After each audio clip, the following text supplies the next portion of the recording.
On June 27, 2026, the world's most recognizable sportswear brand admitted it had made a multi-billion-dollar miscalculation. On a highly anticipated Q4 earnings call, Nike executives confirmed a strategic pivot that contradicted years of corporate doctrine. They were going back to the wholesale market. They were restoring 30% of the retail accounts they had previously and very publicly severed. The reason was buried in the balance sheet. Nike was drowning in a 15% increase in inventory carrying costs. The brand had spent years aggressively cutting out the middleman, pulling its sneakers and apparel from the shelves of stores like Foot Locker, DSW, and independent boutiques, all to force customers to buy directly from Nike.com and Nike-owned flagship stores. The logic seemed bulletproof. Why share a percentage of every sale with a third-party retailer when you have a brand powerful enough to command direct loyalty? If the customer is willing to buy a $150 sneaker, keeping all $150 of revenue is mathematically superior to splitting it. That was the theory. The reality was a phenomenon that retail economists call the direct-to-consumer mirage. By severing ties with traditional wholesale partners, Nike did not just cut out a middleman taking a cut of the profits. It accidentally fired its own decentralized logistics network, its primary risk absorber, and its most efficient inventory clearinghouse. The executives in Beaverton, Oregon believed they were optimizing their profit margins by taking complete ownership of the transaction. Instead, they took on the massive hidden costs of granular inventory storage, last-mile shipping, skyrocketing digital customer acquisition, and the absolute nightmare of reverse logistics. What looked like a pure margin play on a spreadsheet turned into a physical bottleneck of epic proportions. Millions of pairs of shoes sitting in central warehouses, waiting for digital orders, while return rates climbed and shipping fees ate the theoretical profit. The middleman, it turned out, was not a parasite feeding on Nike's brand equity. The middleman was performing a highly specialized, capital-intensive service, and when Nike tried to do it themselves, they fundamentally broke the machine. To understand the trap, you have to look at the anatomy of a single transaction. Consider a standard pair of running shoes with a retail price of $150. Under the traditional wholesale model, Nike manufactures that shoe for roughly $30.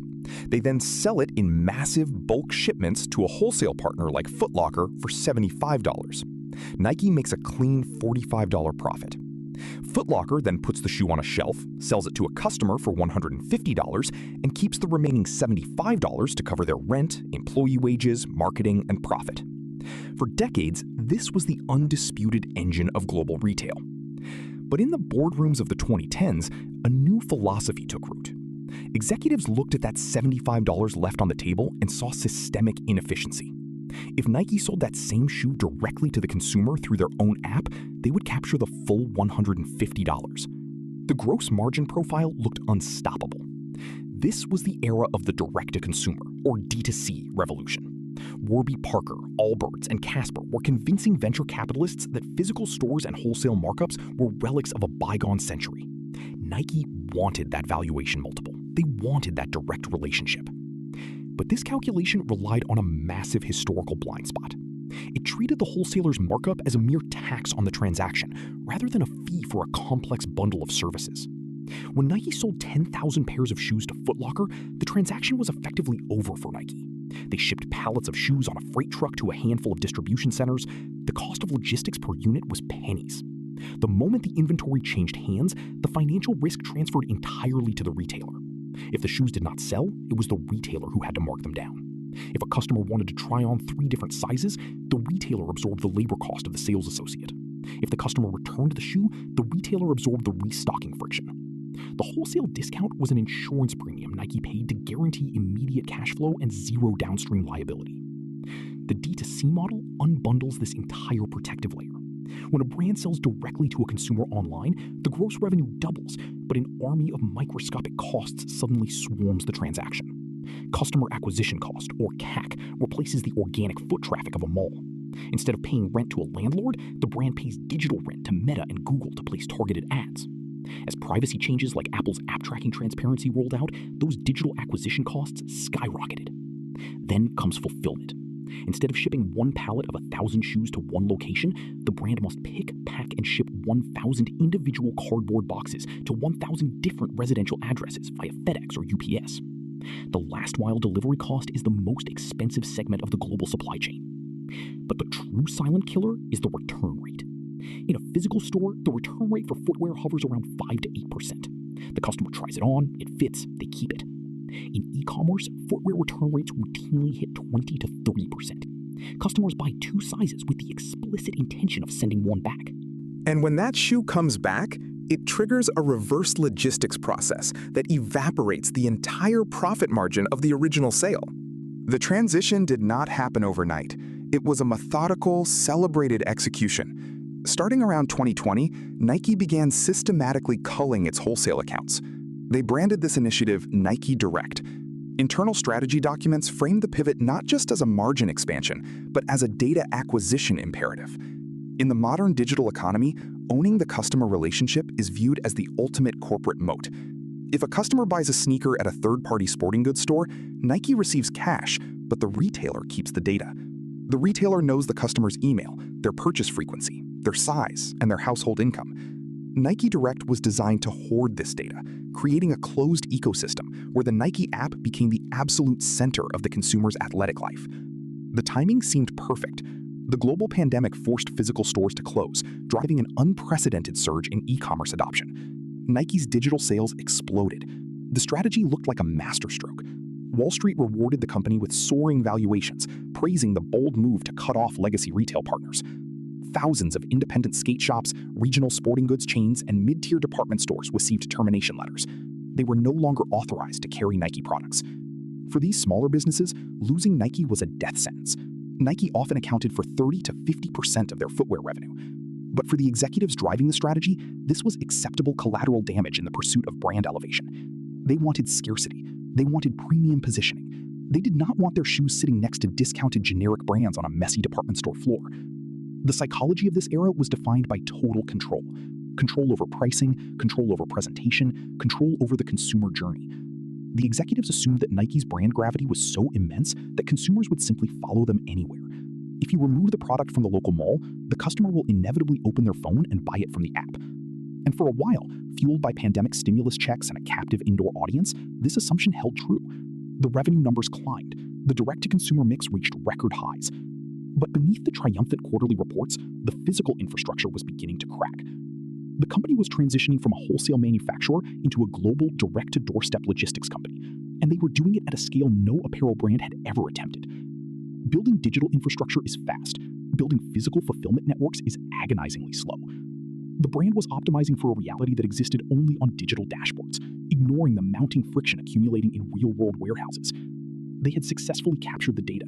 They had successfully captured the full retail price, but they had fundamentally underestimated the brutal, low-margin reality of being an internet retailer. Then the physical world asserted its dominance over the digital spreadsheet. As the pandemic e-commerce boom subsided and consumer behavior normalized, the D2C Trap finally sprang shut. The crisis began quietly in the distribution centers. Under the old model, a wholesale order left the warehouse and never came back.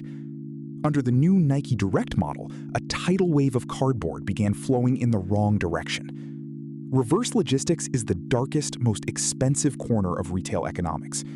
When a consumer returns a pair of sneakers bought online, the process is not a simple reversal of the sale. The brand must pay the return shipping cost. Once the box arrives at the warehouse, a human worker must physically open it. They must inspect the shoe for wear, dirt, or damage. They must check if the original tissue paper is intact. They must relace the shoe, repackage it, print a new barcode, and re-enter it into the inventory management system. This process is intensely manual and deeply inefficient. Industry analysts estimate that processing an online return can cost a brand anywhere from $10 to $20 per item in labor and shipping alone. If a customer returns a $150 shoe, the gross margin is wiped out, and the brand often takes a net loss on the life cycle of that specific product. By 2024, Nike's warehouses were overflowing. The combination of slowing consumer demand, a 20% digital return rate, and the sheer volume of product that was no longer being absorbed by wholesale partners created a catastrophic inventory glut. The financial data revealed the wound. Nike's inventory carrying costs spiked by 15%. Holding inventory is not free. It requires leased warehouse space, security, insurance, and capital that is locked up in depreciating assets. Sneakers are not fine wine. They do not age well.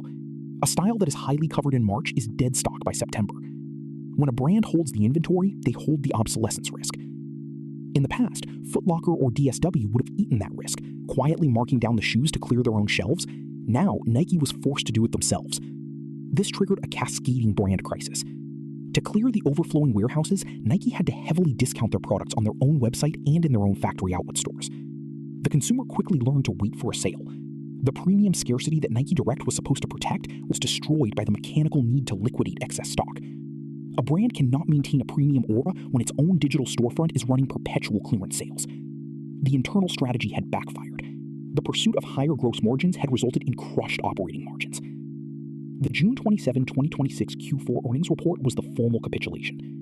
Nike executives admitted they had pushed the pendulum too far. They announced a strategic rebalancing toward wholesale partners. They were begging the middlemen to come back. The company restored 30% of the wholesale accounts they had aggressively cut just years prior. They needed the regional sporting goods stores. They needed the department stores.